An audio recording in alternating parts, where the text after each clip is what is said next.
अस्सलाम वालेकुम नाज़रीन, प्रोग्राम खबर और तजिया के साथ मैं हूं मुज़म्मिल सरवरदी। मेरे आज के मेहमान गवर्नर पंजाब सरदार सलीम साहब। सरदार साहब इन सैलाब के इलाकों में फिरे हैं। पंजाब के जो हालिया सैलाब आया है, मैंने इन्हें हर ज़िले हर कस्बे में सैलाब से मुतासरा इलाकों में जाते देखा है। हालांकि एक राय ये भी है कि ये गवर्नर का काम नहीं है, लेकिन मैंने इन्हें सैलाब से मुतासरा देहात, कस्बों और शहरों में लोगों के दरमियान पाया है। तो ये एक तो पंजाब में सैलाब की सूरत-ए-हाल पर इनसे बात करेंगे, दूसरा और मौज़ूआत पर भी बात करेंगे। अस्सलाम वालेकुम सरदार साहब। वालेकुम अस्सलाम। सरदार साहब कहाँ-कहाँ गए हैं आप इन सैलाब के इन दिनों में? मैं अपना मुज़म्मिल साहब गया हूँ, चकवाल गया हूँ। चकवाल में बहुत सैलाब आया है। जी, बहुत ज़्यादा सैलाब आया है, झेलम बहुत ज़्यादा आया है। हुँ, पिंड झेलम भी गए हैं आप? झेलम भी गया हूँ, पिंडी भटिया गया हूँ, हाफ़िज़ाबाद गया हूँ और पिंडी भी गया हूँ। और पिंडी भी गए, मतलब सैलाब से मुतासरा सब इलाकों में। क्या देखा आपने वहाँ? अगर मैं पूछूँ गवर्नर पंजाब चकवाल गए तो उन्हें क्या नज़र आया? झेलम गए क्या नज़र आया? देखिए चकवाल में ना बहुत ज़्यादा सैलाब आया हाँ, और ज़्यादातर जो नशेबी इलाके थे, वो नई आबादियाँ बनी और एक नाला जो है वो जाता है, उसमें वो ओवरफ्लो हो गया, तो उसका बहुत नुकसान हुआ। और दूसरा ये वो गरीब एरिये हैं, कच्चे मकानात हैं, जो पक्के भी हैं अगर ईंटों से हैं, तो वो मिट्टी से जुड़े हुए हैं, या अगर सीमेंट से हैं, तो पुराने घर हैं, वो सीमेंट बीच में से निकला हुआ है। तो वो काफ़ी नुकसानात हुए और झेलम में ख़ासकर एक ख़ास एरिया में कोई 28 किलोमीटर का एक रेडियस है, उसके अंदर बहुत बड़ा सैलाब आया। वहाँ पे सारा इंफ्रास्ट्रक्चर तबाह हो गया, स्कूल बह गए, पुल बह गए, सड़कें बह गईं, लोगों के घर जो है वो वहाँ पे मस्मार हो गए, वही ख़ास एरिये से राब्ता जो है वो मुनक़ता हो गया, तो बहुत नुकसान हुआ। और पिंडी भटियाँ और हाफ़िज़ाबाद? पिंडी भटिया और हाफ़िज़ाबाद निस्बतन कम हुआ, लेकिन वहाँ पे भी एक ख़ास एरिया में जो है वो वहाँ पे काफ़ी सैलाब आया, क्योंकि ये जो झेलम और चकवाल है, वो तो पटवार का एरिया है, एक किस्म का पहाड़ी इलाका है। वहाँ पे पानी फिर ऊपर-नीचे निकल जाता है, यहाँ पे पानी खड़ा हो जाता है, पिंडी भटिया और में इसमें हाफ़िज़ाबाद। हाफ़िज़ाबाद में। तो वहाँ पे जहाँ पे सैलाब आया, वहाँ पे पानी खड़ा हो गया। लोगों के घर उसमें डूब गए, वो वहाँ से पानी निकालना, फिर लोग वहाँ रह नहीं, वो जो है वो टेंटिंग करना पड़ी, कोई लोग अपने रिश्तेदारों के पास चले गए, तो काफ़ी नुकसान हुआ इन साढ़े 4-5 शहरों में जो है। तो वो कहते हैं गवर्नर का क्या काम है इन इलाकों में जाने की? नहीं, ये तो बहुत आसान है ना जी। क्या? मेरे लिए भी आसान है कि गवर्नर का काम नहीं है और ये भी गवर्नर का काम नहीं है। अभी आपने नीचे देखा सैकड़ों लोग खड़े हैं, हाँ। उनके लिए फ़ोन करना किसी के, अगर सिर्फ़ उसी जगह पे रहें तो वो तो मेरे लिए तो बहुत बेहतरीन है कि मैं 11 साढ़े 11 बजे ऑफ़िस आऊँ, 1-2 मीटिंग्स करूँ, फिर लंच के लिए चला जाऊँ, लंच के बाद सो जाऊँ, शाम को उठूँ, अपना वॉक करूँ, जिम करूँ, रात को मेरी मर्ज़ी हो तो किसी जगह किसी फ़ंक्शन पे जो अपना फ़ैमिली या कोई दोस्तों का, उस पे चला जाऊँ, नहीं मर्ज़ी तो फिर अपना फ़िल्में-विल्में देखूँ, सो जाऊँ सुबह उठ के। तो मेरे साथ ये मैन्युफैक्चरिंग फ़ॉल्ट है कि मैं तो शुरू से एक जदोजहद करके आ रहा हूँ और मैं इन मुतवस्स तबके से, उन गरीब लोगों में बैठ के, उनकी हालात देख के, उनकी बातें सुन के, वहाँ से अल्लाह ने मुझे निकाल के यहाँ तक पहुँचा दिया। तो ईमानदारी से मुज़म्मिल साहब, सियासत से हट के अल्लाह मेरा गवाह है, मेरे लिए मुश्किल है। मैं अंदर कैद होके नहीं रह सकता। मैं अगर कुछ भी नहीं कर सकता, तो उन सैलाब-ज़दा इलाकों में अगर किसी एक गरीब आदमी को, वो आपने शायद देखा भी होगा ये अपना पिंडी भटिया में, वो टेंट में थे तो सिर्फ़ उनसे मैं मिला, हुआ तो उन्होंने कहा गवर्नर साहब बस साढ़े मारे इतना भी काफ़ी तुसी ते आके साढ़े को शामिल ते हो गए हो ना, साढ़े दुख दर्द ते साढ़े को आए हो। तो सिर्फ़ गवर्नरशिप नहीं करनी, देखिए वो ऊपर मालिक भी बैठा है और ये हमारे गरीब लोग हैं, मुतवस्सित तबके के लोग हैं, ये मुश्किल में हैं। अगर कोई हुकूमती ओहदेदार किसी बड़े ओहदे पे बैठा हुआ उनके पास चला जाएगा, थोड़ा उनका दिल खुश हो जाएगा, तो मेरा ख़्याल है मालिक खुश हो जाएगा। तो मेरे लिए वो उस हदूद में रहना जो है वो मुश्किल है। आप ठीक कह रहे हैं, गवर्नर हूँ, बस यहाँ पे ऐनी ओहदा है, बैठा रहूँ और अपना एन्जॉय करता रहूँ, लेकिन मैं नहीं कर सकता, मेरे बस में नहीं है। फिर खत लिख दिया, किसने कहा आपको खत ना गए, ये काफ़ी कहते हैं सोने पे सुहागा, आपने आकर खत लिख दिया। देखिए, खत उन लोगों की परेशानी थी, वहाँ पे मैंने देखा और कुछ इदारों ने भी अच्छा काम किया। एक पुलिस वाला बेचारा जवान बच्चा था, वो इंसलाब ज़दागान को बचाते हुए वहाँ पे शहीद हो गया। एक 11-2 वाला था, जब हर तरफ पानी आपको नज़र आ रहा हो, 2.5 घंटे उसको वहाँ छोड़ी रखा, क्योंकि वो जिस कश्ती पे या जिस पे ले जा रहे थे जगह नहीं थी। वो 2.5 घंटे वहाँ मौत में खड़ा रहा, लेकिन लोगों को निकालता रहा। तो उनकी बात करना, उनकी बात हुकूमत तक पहुँचाना, इनसे ये गुज़ारिश करना कि हमारे लोग जो मुश्किल में हैं, उनको रिलीफ़ दिया जाए, उनको देखा जाए। मैंने कोई उस ख़त में ये नहीं कोई अपना ऑर्डर नहीं पास किया, मैंने पंजाब गवर्नमेंट तक जो मुश्किलात थी वो उन तक पहुँचाई, आप करना उन्होंने था। आप सियासी पॉइंट स्कोरिंग करते हैं। वो कहते हैं आप गवर्नर नहीं हैं, कायदे-हिज़्ब इख्तिलाफ़ हैं। अब ये आप वज़ीर-ए-आला का, आप लीडर ऑफ़ द ऑपोज़िशन का किरदार अदा करते हैं। आप गवर्नर का किरदार अदा नहीं नहीं, करते। देखिए ऐसी बात नहीं है ज़मील साहब, मेरे वो जो जितने दौरे हैं, वो मीडिया पे सारे आते रहे। झेलम, चकवाल, पिंडी पटियाँ, वहाँ पे अपना हफ्ज़ाबाद, किसी जगह मुझे कोई बंदा बता दे, कोई मीडिया पे मेरा टिकर दिखा दे, मेरी बात दिखा दें, जहाँ पे मैंने सियासी बात की हो, या मैंने ये कहा हो कि फलाँ ने ये खराबी की है, फलाँ नहीं आया, मैं आ गया हूँ, मैंने बड़ा रंग लगा दिया है, किसी जगह मैंने ये तो खत खुला और खत था ना, और आपने मीडिया को जारी कर दिया है। मैंने हर जगह उन्हें ये कहा कि पंजाब गवर्नमेंट आपके लिए काम कर रही है, हर जगह मैंने कहा। मैंने उन्हें कहा डीसी, एसी, चकवाल में डीपीओ साहब ने बहुत अच्छा काम किया, जो पुलिस का काम नहीं था वो भी उन्होंने किया। मैंने उनको एप्रिशिएट किया और मैंने कहा ये जो जितनी पंजाब की इंतज़ामिया है आपके लिए लगी हुई है, जहाँ पे कमी-बेशी होगी मेरा गवर्नर ऑफ़िस भी हाज़िर है, ये मेरे लोग हैं, ये फ़ोन नंबर्स हैं, जहाँ पे परेशानी होगी हमें बताएँगे, हम भी आपके साथ खड़े हैं। इसके अलावा मैंने किसी जगह कोई बात नहीं की। हाँ, उसमें अगर किसी को बुरी लग गई हो, तो अब वो ए कहते हैं खत आप लिखते हैं ना कॉन्फिडेंशियल सीक्रेट, आपने मीडिया को जारी कर दे दिया, वो कहते हैं प्रेस रिलीज़ बन गया खत नहीं, तो। प्रेस रिलीज़ हमने बिल्कुल कोई जारी नहीं की। ख़त है वो छुप नहीं सकता अच्छा। और वो लिफ़ाफ़े में बंद भी नहीं था, वो ओपन लेटर ही था। तो वो किसी ने भी लगा दिया तो कोई फ़र्क उससे नहीं पड़ता। कोई उसपे मैंने ये कोई पॉइंट स्कोरिंग नहीं की, मैंने ये नहीं कहा कि पंजाब गवर्नमेंट कुछ नहीं कर रही, मैंने बिल्कुल ये नहीं कहा कि जी ये वो जो वोट्स हैं उनको मैं अपनी तरफ मुतवज्जो करूँ। मैंने उन्हें यही कहा कि जहाँ जो उन लोगों का तकाज़ा था कि झेलम और चकवाल में बहुत बड़ी तबाही हुई है, उनको आफ़त ज़दा इलाका करार दिया जाए। जो वहाँ की इंतज़ामिया है, वो भी और जो लोग हैं, वो भी वहाँ पे इतना इंफ्रास्ट्रक्चर तबाह हुआ है कि अगर उनको आफ़त ज़दा करार ना दिया गया, तो वो मसला हल नहीं हो सकता। बेशक मैं आपको ये कहता हूँ कि आप 4 महीने बाद चले जाइएगा, वो पुल, वो सड़कें मुमकिन नहीं है। वहाँ पे मुकम्मल फंड लगेगा तो चीज़ें बेहतर होगी। मैंने यही लिखा। तो आप वज़ीर-ए-आला से मिल लेते आप बजाय इसके खत लिखने के। देखिए, वज़ीर आला मेरी बहन है, काबिल एहतराम है, हम कोलिशन पार्टनर हैं, उनकी भी मसरूफ़ियत होती है, बहुत ज़्यादा। और मैं भी आपने खुद कहा कि मैं भी भागता रहता हूँ, तो वो मिलना शायद मुमकिन नहीं था, तो मैंने रिटन में सबसे बेहतर तरीका यही होता है, अब मैंने आपसे कोई गुज़ारिश करनी है, तो मैं लिख के दरख़्वास्त आपको पेश करूँगा, तो वो अगर आपके ज़हन में नहीं भी होगा, तो जब आप देखेंगे, तो आप कहेंगे, चलें इसके बारे में कोई गौर करें। अच्छा, तो लिखी हुई चीज़ बेहतर होती है मेरे मिलने से। मिलने पर सियासतदान तो मुलाकात करते हैं ना आपस में। नहीं, मुलाकात में भी कोई हर्ज नहीं है। मुलाकात 100 बार करने के लिए तैयार हैं, कई दफ़ा हुई भी है। कोई दूरी भी नहीं है, कोई लड़ाई भी नहीं है और कोई लड़ाई डालनी भी नहीं है मैंने। अच्छा। मैंने पॉज़िटिव तरीके से चलना है। हाँ, ज़रूर देखें, अब जैसे मैंने आपको पहले कहा मेरे बस में नहीं है कि मैं सिर्फ़ गवर्नर हाउस में बैठा रहूँ और एन्जॉय मेरा ख़्याल है वो चाहते यही हैं। नहीं, वो मेरे बस में नहीं है। हुँ। जहाँ पे वो चाहते हैं आप अपने आईनी किरदार तक महदूद रहें। ये जो आप फुर्तियाँ देखिए दिखा रहे हैं आइन ये। आइन मुझे ये नहीं रोकता हाँ, कि अगर कोई गरीब आदमी मुश्किल में है तो मैं उसकी बात ना करूं। अच्छा। देखिए, और अगर कहीं पे कोई वो परेशानी है, कहते हैं ये एग्ज़ेक्टिव का इख्तियार है, गवर्नर का नहीं है। देखिए बिल्कुल एग्जेक्टिव का इख्तियार है, मैं एग्री करता हूँ।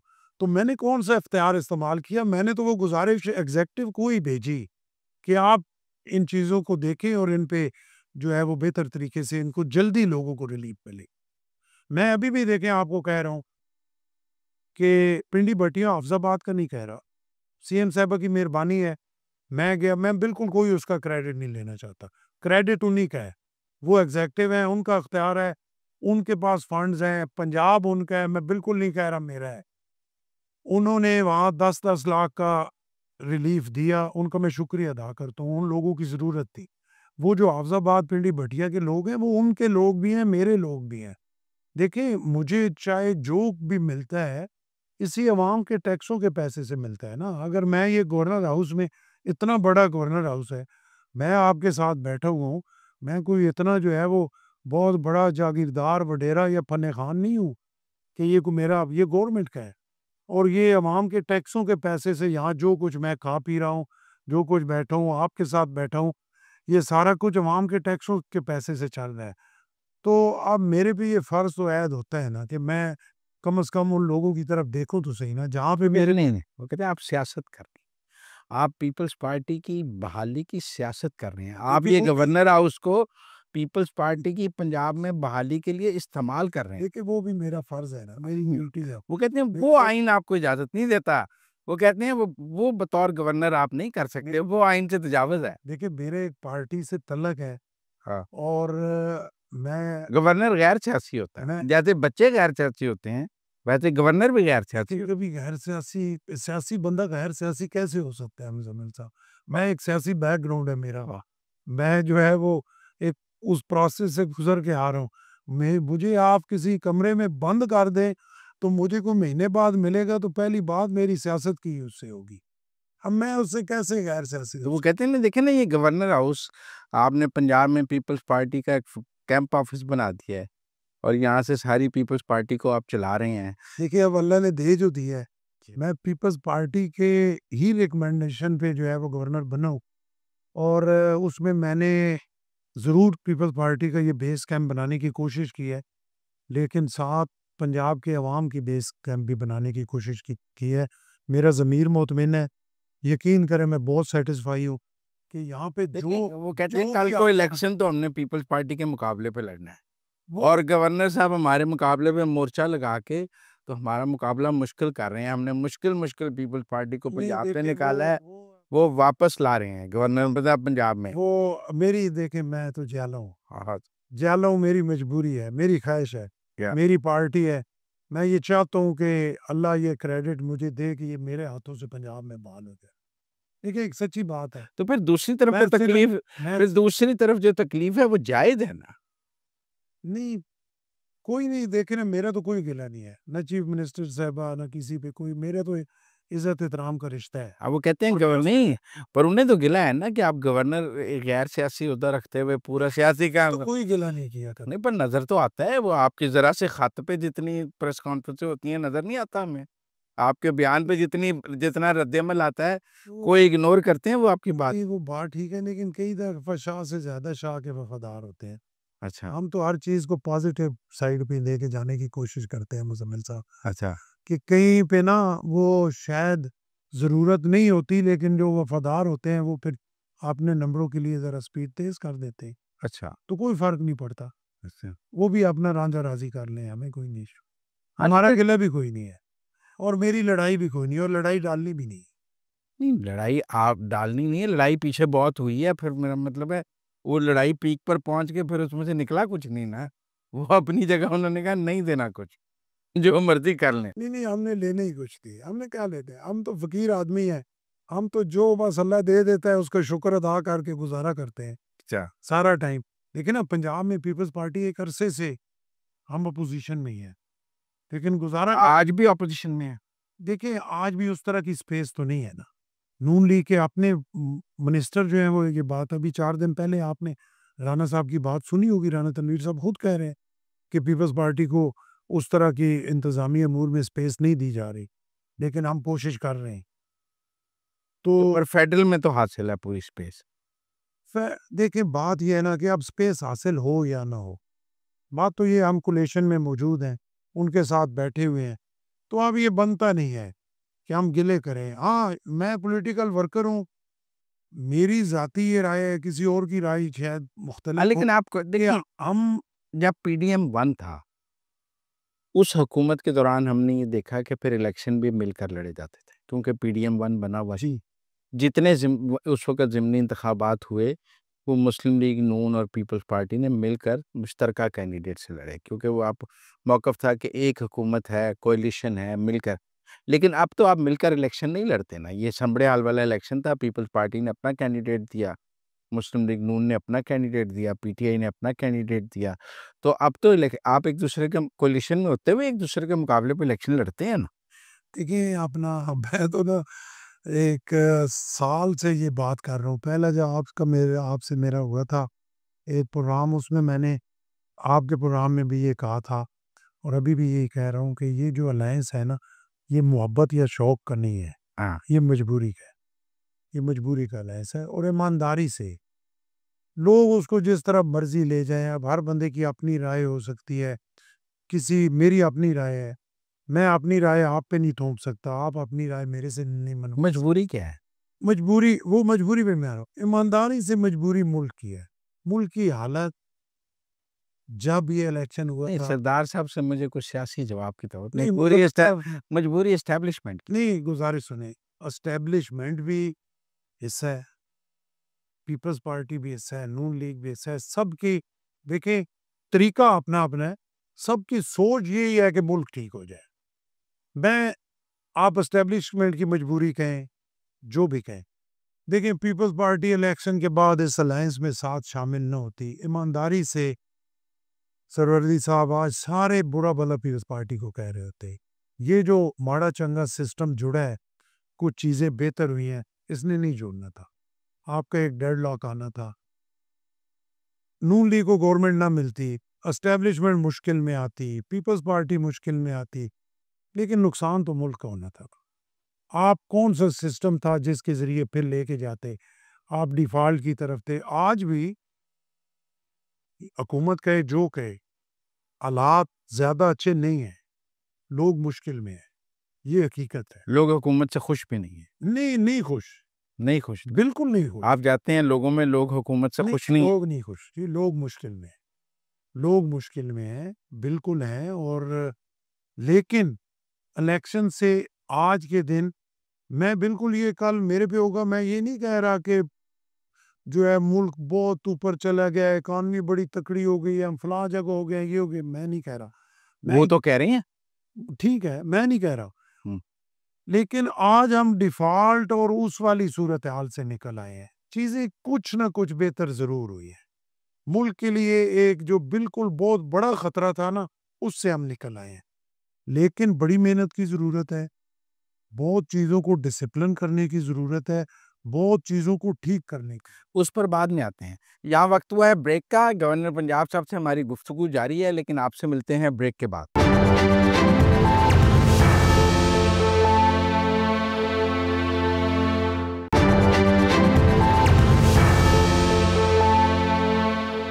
ब्रेक के बाद खुशामदीद। हम बात कर रहे हैं गवर्नर पंजाब सरदार सलीम साहब। इस समड़े हाल के इलेक्शन में क्या हुआ? पीपल्स पार्टी के वोट कम क्यों थे? एक एक स्टेज पे तो आके लगा जैसे पीपल्स पार्टी इस बार बड़ा सरप्राइज़ देगी, फिर हुआ नहीं। हैं? आप हर दफ़ा मेरे से ये ना पूछा करें। देखिए ये आपको समयाल के लोगों से पूछना चाहिए नहीं आप कि वहाँ पे ये क्या बेस कैंप में बैठा हूँ मैं, पीपल्स पार्टी के बेस कैंप में बैठा हूँ। सही बात है। अ, लेकिन बस हमारे इलेक्शन अच्छा था, हमारी कैंपेन अच्छी थी। एक हमने जो है वो वर्कर खड़ा किया, कोई उसका सियासत से तल्लक नहीं था लेकिन जियाला था। हम 1800 पे थे, 7200 पे चले गए, लेकिन मैं समझता हूँ ये हमारे वोट नहीं है। वो अब उसमें जो कुछ भी हुआ, क्यों हमारे वोट कम हो गए, आप भी हमारे 45-47 का शिकार हो गए। हमारे वोट किधर चले गए।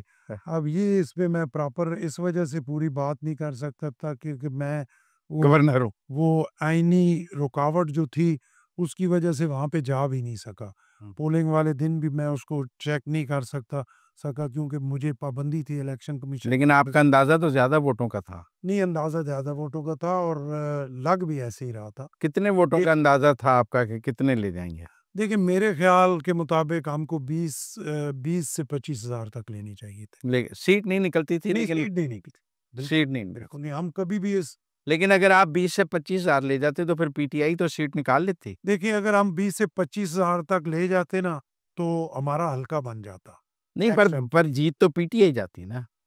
यकीनन यकीनन फिर आप मुस्लिम लीग नून को हरवा लेते ना। नहीं, देखिए हमने किसी को हरवाना जिताने की बात नहीं, हमने तो अपने घर को सीधा करना है, हमने तो अपनी पार्टी को बहाल करना है। और क्या स्ट्रैटेजी है पंजाब में पीपल्स पार्टी को बहाल करने की? कोई स्ट्रैटेजी नजर नहीं आती। नहीं, कभी 3-4 माह बाद चेयरमैन साहब आ जाते हैं, 5-10 मुलाकातें हो जाती हैं, फिर वो पंजाब को भूल जाते हैं, फिर पंजाब लवारिस हो जाता है, फिर आगे चल पड़ते हैं, फिर कोई 4 माह बाद तेजी आती है, नहीं फिर करना है, फिर ऐसे। ये सीजनल काम हो गया है। देखिए एक मेरी जो ड्यूटी थी ना, मैंने अपना एक तरीकाकार रखा जिसके मुताबिक मैंने ये किया। पार्टी ने भी आपको कोई ड्यूटी दी ना कि आपको गवर्नर बना रहे हैं आपने पंजाब में, ये आपके मैं अहदाफ वही हो। कह रहा हूँ ना, वही कह रहा हूँ कि जो मेरी ड्यूटी थी और अहदाफ तो यही थे कि पार्टी को बेहतर करना है, यहाँ पे बहाल करना है इंशाल्लाह, और पार्टी का एक चेहरा जो है उसको भी साफ करना है, क्योंकि हम बड़े सरवर्दी साहब काबिले रहम है पीपल्स पार्टी वाले। अच्छा, बिल- वो कैसे? देखिए वो ऐसे कि भुट्टो साहब के टाइम से लेके भुट्टो साहब भुट्टो साहब को पंजाब ने वजीर आजम बनाया, पंजाब ने लाहौर से जीतते थे वो। पंजाब ने बनाया, लेकिन जो मैं बात करना चाह रहा हूँ, भुट्टो साहब, मोहतरमा बेनज़ीर भुट्टो शहीद, आसिफ अली जरदारी साहब, बिलावल भुट्टो साहब। भुट्टो साहब को जो आज कह रहे हैं ना कि वो बहुत बड़े लीडर थे, वो भुट्टो साहब के टाइम पे उन्हें कहते थे कि ये फाशिस्ट है, ये इस्लाम दुश्मन है, ये फलाना है। बीबी के टाइम पे कहते थे ये इंडिया की एजेंट है, ये सिखों की लिस्टें दे देगी, इसको जो है वो अपना कोटा प्लांट का दौरा मत कराओ। हालांकि वो सारी चीज़ें इन्हीं के मरूने मिन्नत थी। प्रेसिडेंट साहब का चेहरा मसक किया, फलां की टांग से बम बांध दिया, फलां जगह ये जो है वो अपना इसके 10%। टिकटें बेचते थे। हाँ। उस वक्त उनके 3 सिनेमा थे और कराची की जो सबसे बड़ी बिल्डिंग थी 9 मंजिला, वो इनके वालिद की थी, और पिक्चर ये पेश की गई कि वो सिनेमा के टिकटें बेचते थे। उस वक्त कराची में कोई 9 मंजिला बिल्डिंग नहीं थी, इनकी थी। 3 सिनेमे इनके थे। आप सोचें उस वक्त एक सिनेमा होना भी, लेकिन लोगों तक का इतना प्रोपेगेंडा कि लोगों को फिर मनवा 10% की भी बहुत बात और हुई। 10% की कि जी मिस्टर 10% है। फिर आगे चेयरमैन हमारे बिलावल साहब, जिस तरह उनकी वालदा की तरह हुआ, इनके क्या-क्या मज़ाक, क्या-क्या इन पे इल्ज़ामात, क्या-क्या नहीं लगे और उनके चेहरे को मस्ख़ किया गया। मैं ये कह रहा हूँ कि हम पीपल्स पार्टी काबिले रहम, और हमें एक ये बग़ैर किसी सबूत के कि ये चोर हैं, ये डाकू हैं, ये करप्ट हैं, ये लुट गए, ये पट गए, ये खा गए। आज तक हमें ना वो मिला जिसकी टाँग के साथ बम बाँधा गया था। वो जो है वो हमें नज़र नहीं आया, ना हमें वो 10% वाले मिले। हाँ, मैंने अपनी आँखों से ये ज़रूर देखा, और जिसका मैं दावे से कहता हूँ कि वो जो आसिफ अली ज़रदारी है, खुदा गवाह है कि वो अपने अपनी जेब में से गरीबों के लिए यूँ बाँटता है, और उसके दिल में दर्द है इन गरीबों के लिए। और लेकिन लोगों को जो पिक्चर दिखाई गई कि ये तो पीपल्स पार्टी वाले हैं, मैंने यहाँ आके सबसे पहले तो फिर आपका ख़्याल है कि ये जो प्रोपेगेंडा हुआ पीपल्स पार्टी के खिलाफ, इस वजह से पंजाब का वोट बैंक खत्म हुआ? क्योंकि सिंध का तो नहीं हुआ, पंजाब का हुआ। फिर क्या वजह हुआ? दे पंजाब के लोगों ने यकीन किया और सिंध के लोगों ने यकीन नहीं किया। इतना ज़बरदस्त प्रोपेगेंडा हुआ। देखिए ये प्रोपेगेंडा जो है बीबी के खिलाफ भी लोगों ने एक दफ़ा मारा। पर बीबी का तो वोट बैंक मौजूद था पंजाब में। नहीं, देखिए ना 97 के इलेक्शन में बीबी को पंजाब से कितनी सीटें मिली, लेकिन फिर लोगों ने रियलाइज़ किया कि नहीं, बीबी तो एक अज़ीम लीडर है और इनके खिलाफ तो ये प्रोपेगेंडा है। अगले 2002 में फिर सबसे लार्जेस्ट पार्टी बन के मुशर्रफ की डिक्टेटरशिप होने के बावजूद पीपल्स पार्टी फिर सिंगल लार्जेस्ट पर 65 सीट्स लेके वहाँ पे आई। लेकिन 97 में पंजाब से 1 या 2 सीटें थी। लोगों ने माना और उस प्रोपेगेंडे के तहत, लेकिन मकाफ़ाते अमल है, जिन्होंने वो प्रोपेगेंडा किया फिर खुद भी भुगता सबने। तो यहाँ पे भी देखिए ना, पीपल्स पार्टी उस प्रोपेगेंडे की भेंट हमेशा चढ़ी। आपका ख़्याल है वोट बैंक प्रोपेगेंडे की वजह से गया है? देखिए, कुछ टाइम पहले तक करप्शन इतनी उठा के ले ले जाया नहीं, गया, मैं पीपल्स समझता हूँ। पार्टी को ही चोर बनाया गया। एक तो वो था ना 8 से 13, एक एक फैक्टर था। दूसरा पर नूर 8 में तो बहुत अच्छी परफ़ॉर्मेंस थी। 8 में तो बहुत अच्छी थी, बीबी की शहादत भी थी लेकिन उतनी अच्छी नहीं थी। देखें बीबी की शहादत पे जिस तरह होना चाहिए था उस तरह नहीं मिला। पिंडी डिवीजन यहाँ पे बीबी शहीद हुई, वहाँ पे 2 सीटें थी, एक मेरी एक राजा परवेज अशरफ साहब की, 14 जो थी वो मुखालिफ थी। तो उस तरह से फिर भी नहीं हुआ। हर दफा जो रगड़ा है वो पीपल्स पार्टी को ही दिया जाता है। नहीं, पर वो कभी ये इस तरह कहते हैं इसकी एक वजह ये भी है कि पीपल्स पार्टी ने एंटी पंजाब पॉलिटिक्स की है। प्रो सिंध, वो सिंध की पॉलिटिक्स करते करते पंजाब मुखालिफ सियासत करने लग गए, जिसकी वजह से पंजाब का वोट बैंक चला गया। देखिए, पीपल्स पार्टी ने कभी भी पंजाब मुखालिफ पॉलिटिक्स नहीं की, किसी जगह भी। अपना अगर यहाँ किसानों का मसला बना, पीपल्स पार्टी खड़ी हुई। अगर यहाँ के जो है किसी जगह भी सरकारी छोटे मुलाजमीन का मसला बना, पीपल्स पार्टी खड़ी हुई। किसी जगह भी कोई कमज़ोर बंदे को तकलीफ हुई, पीपल्स पार्टी खड़ी हुई। कभी पीपल्स पार्टी ने एक बात में आप कह सकते हैं कालाबाग डैम के हवाले से, नहीं, ये नेहरू वाले मामले पे, वो नहीं नेहरू वाले मामले पे भी पंजाब मुखालिफ सियासत सारी नहीं नहीं सारी गाली पंजाब को दी। नहीं नहीं, बिल्कुल नहीं। नहरों वाले मामले में तो सबसे ज्यादा नुकसान ही पंजाब को होना था उन नहरों के बाद। ये तो अपना बहुत सारा पानी पंजाब का उसमें जाना था। आप पूछे ना लेकिन ये पंजाब तो तैयार था ना, पंजाब जनूबी की हुकूमत तैयार थी, पंजाब तैयार था। जनूबी पंजाब के लोगों से पूछे ना, उन्होंने तो शुक्र किया। वो तो जनूबी पंजाब सारा उस पे जाना था, उसने फारिग होना था। नहरों वाले मसले पे सिर्फ सिंध का मसला तो नहीं था। सिंध में तो एक हाइप क्रिएट हो गई, पूरा सिंध खड़ा हो गया और वो ये बात सुनने के लिए तैयार ही नहीं। अगर पीपल्स पार्टी उस नहरों वाले मसले पे जरा सी कमजोरी दिखाती तो सिंध से पीपल्स पार्टी फारिग थी। नहीं, सिंध से फारग थी, लेकिन पंजाब भी तो, उसमें पंजाब की कुर्बानी पंजाब मजीद दी गई। नहीं, पंजाब की कोई कुर्बानी नहीं दी गई, पंजाब का कोई नुकसान नहीं जब हुआ। सिंधु का नारा लगाते हैं पंजाब बल्कि को, पंजाबी लगता है, पंजाब को सु- लगता है कि कि ये सिर्फ सिंध की पार्टी है। सिंधु का नारा तो वो अपना हमारे जेलम वाले क्या नाम है, फवाद चौधरी फवाद चौधरी साहब को पूरा जवाब मेरे चेयरमैन ने दिया है साहब दी है, सिंधु का। दी है। तो वो आपने पढ़ा है सारा पढ़ा मामला? पढ़ा मैंने पढ़ा उसमें वो लॉजिक है, उसमें है, कोई ऐसी बात तो नहीं है कि है। उसमें जो है वो लेकिन उसमें हमें लगा कि एक एंटी पंजाब कैंपेन थी, सड़कें बंद थी, पंजाब मुखालिफ सिंध में से कैंपेन थी, और पीपल्स पार्टी उसके साथ नहीं। खड़ी। देखिए, पंजाब मुखालिफ बिल्कुल नहीं थी, हम्म, नहरों के हवाले से थी। उसका नुकसान जनूबी पंजाब को भी था जो वो समझते थे, हम्म। और सिंध को भी था या नहीं ये तो बाद की बात है, लेकिन जो उन लोगों के ज़हनों में था कि हमारा एरिया जो है वो खंडर फिर एक ये वगैरह। भी राय है कि पीपल्स पार्टी जनूबी पंजाब करते करते वस्ती और शुमाली पंजाब भूल गई। अब आपकी सारी तवज्जो हर इलेक्शन में जनूबी पंजाब की कुछ सीटों पे रह जाती है, और आप सेंट्रल और अपर पंजाब को की कुर्बानी देते हैं जनूबी पंजाब के लिए। देखिए, कभी भी ऐसे नहीं हुआ। हम्म। पीपल्स पार्टी 8 से 13, आप देखें कि सेंट्रल पंजाब से कितने मिनिस्टर थे, सिर्फ 6 से 7 तो पिंडी डिवीजन के थे। मैं तो 13 से आगे बात करें, पहले 13 के बाद 13 में वॉश आउट हुए। 13 8 से 13 तो रहे, 13 में वॉश आउट तो 13 में हुए। देखिए, 13 के बाद भी। सवाल तो 13 में उठा कि पीपल्स पार्टी का वोट बैंक कहाँ गया है। और राजा परवेज अशरफ सेंट्रल पंजाब के थे, उनको स्पीकर अकेले। बनाया, स्पीकर तो बनाया, ठीक। उनको प्राइम मिनिस्टर बनाया। तो पंजाब को कैसे? अभी मैं एक हारा हुआ खिलाड़ी था, तो सेंट्रल पंजाब से मुझे गवर्नर बनाया। तो किस तरह कोई कहे कि अपना सेंट्रल पंजाब को या अपना हमारे शुमाली पंजाब को जो है वो पीपल्स पार्टी ने छोड़नी? नहीं, मैं पॉलिटिकल नैरेटिव्स की गेम की बात कर। जी नहीं, वो बिल्कुल ना कोई ऐसी बात है, ना पंजाब के लोगों के जहन में है।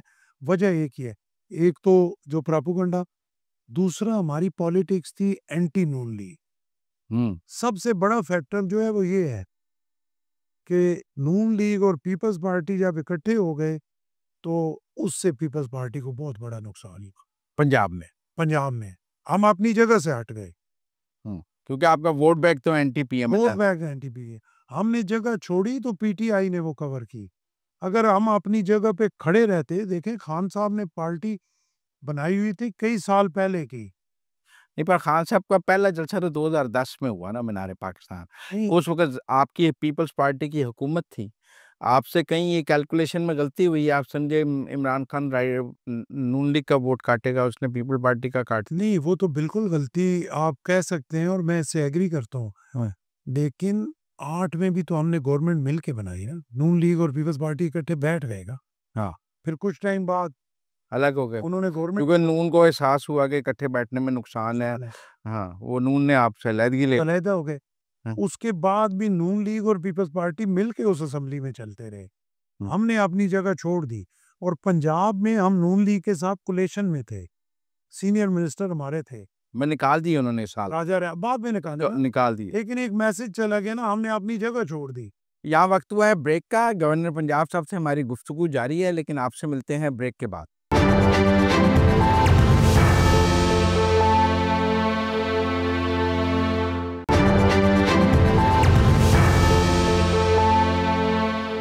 ब्रेक के बाद खुशामदीद। हम बात कर रहे हैं गवर्नर पंजाब सरदार सलीम साहब। तो अब पार्टी में बात नहीं होती कि एंटी नून लीग सियासत करनी है, आपके अंदर एंटी नून लीग पॉलिटिक्स नजर आती है? हर जाले आती है आपके अंदर, तो एंटी पीएमएलएन बहुत नजर आता है, ठीक है ना? आप बाकी नहीं कहते कि आए मिलकर एंटी पीएमएलएन पंजाब में शुरू करते हैं? देखिए बात है ना, एक बात है, सूरतें तो दो ही है ना। हाँ, या तो आप अपनी पार्टी का वोट बैंक जो है ना उसको मुकद्दम रखें और मुल्क को थोड़ा पीछे रखें कि ठीक है यार, जिस तरह चल रहा है चलता रहेगा। पहले भी तो डिफॉल्ट के करीब हुआ है, बच गया है, कई दफा डिफॉल्ट के पास गया है, बच गया है, कई दफा जो है वो कर्जों में डूबा हुआ है, निकल आया है, कई दफा हालत खराब थी, सारी चीजें तितर बितर हुई, फिर ठीक हो गया। तो कोई हमारी जिम्मेदारी है पीपल्स पार्टी की सिर्फ? तो ठीक है, हम अपना जो है वो एक एंटी जो हमारा नैरेटिव है उस पर खड़े होते हैं और हम उसी तरह हठधर्मी की सियासत करते हैं, अपना वोट बैंक इंटैक्ट रखते हैं, हमारी सीटें निकलेंगी, हमें क्या जरूरत। दूसरी सूरत ये है कि जिम्मेदारी का मुजाहरा करें, अपना नुकसान करें और इस मजबूरी को देखें कि अगर जहाँ ज़रा सा हमने गैर जिम्मेदाराना फैसला किया तो शायद हमारे मुल्क का इतना बड़ा नुकसान हो जाए जहाँ से वापस आने हो। अच्छा, नहीं, पर अगर मैं आपकी ये बात मानूं कि आपका वोट बैंक एंटी पीएमएलएन है और वो इस वजह से नुकसान हुआ कि आप पीएमएलएन के साथ चले गए, मतलब अगर आप पीटीआई के साथ मिलकर हुकूमत बना लेते फिर भी तो आपका वोट बैंक खत्म ही हो जाता। बराबर नुकसान था अगर आप पीटीआई के साथ मिलकर भी हुकूमत बना लें। वो भी एंटी पीएमएलएन पीटीआई है, वो एंटी पीएमएलएन ज्यादा बड़ी एंटी पीएमएलएन वो है। बिल्कुल इस पे डिस्कशन हो सकता है, लंबी डिबेट है और चीज़ें इस पे आपकी बात ठीक है, लॉजिक है, ठीक कह रहे हैं आप, वो ये हो सकता था। सबसे बेहतरीन तो तरीका ये था कि हम हुकूमत में शामिल ही ना होते और नून और पीटीआई मिलके बना लेते। वो बना लेते। हाँ, सबसे विन विन सिचुएशन थी हाँ। और आज आप देखते थे कि सूरत हाल ही चेंज होती। लेकिन अब मजबूरी ये थी कि इमरान खान साहब तो किसी के साथ बैठने के लिए तैयार नहीं थे ना। उन्होंने तो अपनी जो सियासत है वो ही करनी है, उन्हें कोई परवाह नहीं है उसमें कि ठीक है पर वो तो वोट बैंक की सियासत कर रहे हैं। वो वोट बैंक की सियासत आप ये समझे ना, वो तो अपना वोट बैंक वो कायम तो रखने के लिए वोट बैंक की सियासत कर वो रहे हैं। कर रहे हैं, उसके लिए कर रहे हैं। हाँ। अब हम मजबूर, ये देखें ना, ये बात हमारी पार्टी में भी होती है। हमारे लोग भी कहते हैं कि हर दफा जो है हम नहीं हुआ है कि हम नहीं मुल्क का ख्याल करना है, लेकिन करना तो है ना, किसी ने तो करना है ना। बिलावल साहब में लगता है थोड़ा एंटी पीएमएलएन जरासीम है, जरदारी साहब जरा प्रो पीएमएलएन है। नहीं, जरदारी साहब पीएमएलएन भी देखें, अब उनके साथ जो हम बैठे हैं तो अब हम उनको कुछ कह नहीं सकते। अच्छा, अब हम भाई भाई हैं, बैठे हुए हैं, साथ बैठे हैं, कोलेशन में है, जिस वजह से भी बैठे हैं।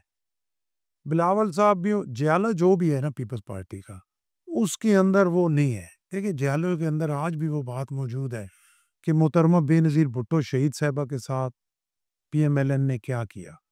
जियाले के अंदर आज भी वो बात मौजूद है कि आसिफ अली जरदारी साहब के साथ पीएमएलएन ने क्या किया, वो अंदर से नहीं निकल सकती। और बहुत सारा हमारा जियाला जो है वो पीटीआई में चला गया, सिर्फ और सिर्फ पीएमएलएन की मुखालफत की वजह से। तो उन्होंने कहा ये उसको वापस कैसे लाएंगे? मसला तो ये है, सारी पीपल्स पार्टी, मतलब अब बिलावल को लाहौर से भी इलेक्शन लड़ा दिया, पंजाब में बिलावल हाउस भी बना लिया लाहौर में। जियाला नहीं माना, जियाला नाराज ही नाराज है, वो आपके किसी चक्कर में आ नहीं रहा जियाला। नहीं आया। अब क्या- वो जो नाराज जियाला है ना, वो आपकी आपकी किसी बात पे इस वक्त यकीन कर नहीं रहा, उसको वापस कैसे मनाएंगे? देखिए जो पंजाब का जियाला है ना, जो नाराज था, जो पीटीआई में नहीं गया, कुछ पीटीआई से भी वापस आए, लेकिन बहुत थोड़ी मिकदार में, वो आपकी पार्टी। जो पंजाब का जियाला नाराज था ना, वो राजी हो गया, वो एक्टिव हो गया, वो बाहर निकल आया, उसकी मिसाल मैं आपको ये देता उसकी हूँ। मिसाल 1800 से 7000 हुआ। नहीं, चले 7,000 सही, उसपे अभी मैं जो है वो लंबी उसमें बात ज़्यादा हो नहीं सकती असल में। मसला ये है, मैं चाहता हूँ आपके अंदर का ज्याला ज़रा हाँ, बाहर आए ना मेरे। कि मैंने जाले को कंट्रोल किया हुआ है। अच्छा तो लेकिन उसकी ये है ना कि यहाँ पे बिल्कुल ये हकीकत थी कि लाहौर में पीपल्स पार्टी अकेले में उस तरह का इवेंट नहीं कर सकती थी। आज मैं दावे से कहता हूँ 2 दिन के नोटिस से हम 15 से 20,000 25,000 जाला इकट्ठा कर तो सकते हैं। करें लाहौर में बिलावल का तो जलसा मीनार पाकिस्तान पे, करो, किसने रोका है? नहीं करना चाहिए, मैं उसके लिए तैयार हूँ।